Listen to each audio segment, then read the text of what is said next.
Star Wars The Bad Batch Episode 2 is here, and it was only a few days ago that the series premiered with a 17-minute episode special on May 4th.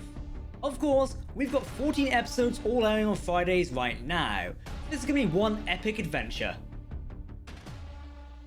Hello everyone, my name is Captain Jack and welcome to Star Wars Now.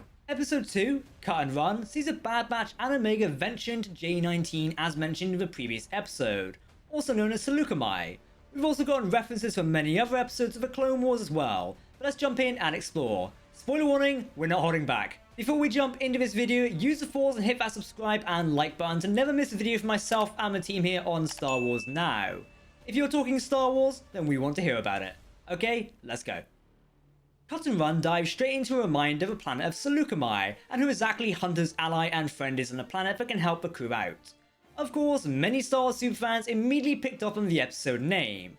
It's of course a reference to clone trooper deserter Cutler. Cut was introduced all the way back in the original episode of Star Wars The Clone Wars. While not the likes of Ahsoka or Captain Rex, he's certainly an interesting cameo to pop up in the series so far. Cut's introduction episode, the one where Captain Rex was shot by commander droids, was one of Season 2's best episodes so far.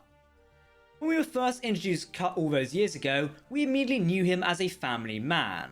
Of course, as Episode 2 shows, this is exactly what Hunter and the Bad Batch need when it comes to learning how to handle Omega, who is a child at the end of the day. Cut is perfect to also provide an example of leaving the soldier's life behind, something the Bad Batch may need to do.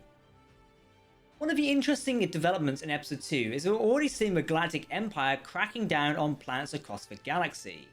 Seleucami is a rather remote planet, yet we're seeing clone troopers and Imperial propaganda installing chain codes and locking down starships.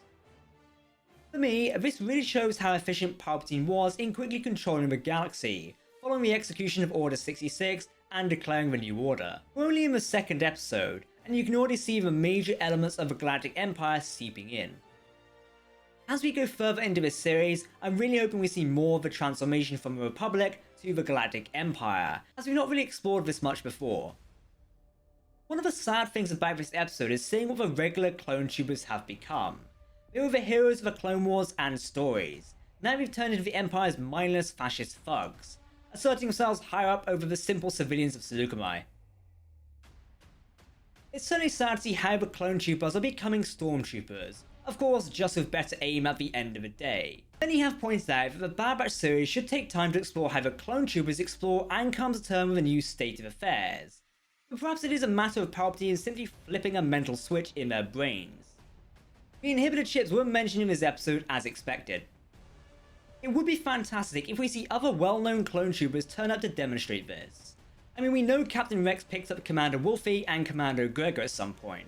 What about Commander Cody? Cody would be a fantastic choice to explore the clones coming to terms with a new state of affairs, given his loyalty to Jedi General Kenobi, but also Republic at the same time. Hopefully we get to see this on screen very soon. Via Twitter, I've seen comparisons between Star Wars Rebels and the Clone Wars, which is where the Bad Batch works well, as right now it's essentially a bridge between both series. Now Cut is not the only clone trooper callback we've had in this episode. Captain Rex was mentioned. Cut, while talking about his current life to Hunter and the Bad Batch, mentions Captain Rex dropped by recently on Seleucami, talking about how the clone troopers turned due to the inhibitor chips. This of course perks up Echo, who has not seen Rex in some time. Speaking of time, timeline wise, it would only have been about a week since Captain Rex and Ahsoka Tano escaped the destruction of the Venator Star Destroyer. Both of them either visited Seleucami to catch up with Cut or went their separate ways. For now, we'll need to wait and see. But thanks to the trailer footage, we do know that Captain Rex will appear at some point in the series. And the reunion of Echo is going to be fantastic. I honestly can't wait. One thing that sticks out to me is Hunter's relationship with Cut and his family. The Bad Batch appear to know them somehow, with Cut's kids calling Wreckers uncle, and Cut even asking where Crosshair is. It feels like we as viewers are missing some backstory here, but then from a new perspective, it does not fully need that backstory to tell the story at the end of the day. Another criticism of mine for Episode 2 is the building of a father-daughter relationship between Hunter and Omega. These characters literally just met like over 48 hours roughly, and already we as viewers are being forced to bank on a rapport between these characters. How Hunter, a clone trooper, could be struggling with fatherly affection is a little bit of a reach right now. While this episode works well to make certain key points well, I think it was too soon to roll a dice on Hunter struggling with Omega's care, and wanting her to take a safe path. This could have been left to later on in the series. I mean, we do have 14 more episodes after all. It's understandable this story aspect needs to be explored at some point. I just feel it was way too soon to see Hunter struggling with this. Omega has not really had much time to bond with Hunter or any other character just yet, but it is pointed out that she is just a child. Clearly the writers tried to do something on this point, but might have felt a bit cornered by the setting of the episode. This episode and last week's reminds us how much the Bad Batch as a series is really carried by the D. Bradley Baker show. It's hard task voicing clones, as you have to make some sound unique in the likes of Hunter and Kat. Both different characters, but a clone of the same person. It's a really hard thing to do, given that these characters are all copies of the same template, there is only so much difference between each. Despite this, D. Bradley Baker has done a fantastic job so far. The key clones are all different in their way. Hunter does not sound like Tech or Wrecker, Kat has his own voice as well, it's cool. Then we have some cold, ruthless clone troopers also enforcing Palpatine's will. It's all unique and refreshing to the ears. My overall thoughts on this episode was that it was executed rather well. However, while that is said, it does let itself down in trying to force the father and daughter dynamic between Hunter and Omega too soon, in my opinion. Yes, Hunter and the crew care for each other, but it might be too soon to try playing this angle just yet. Meeting up with Cut and his family and seeing them escape Seleucamite and the Empire to start a new life is a refreshing breath of fresh air. The Empire is cracking down, and the likes of Cut would be even more prosecuted right now than if he's arrested during the reign of the Republic.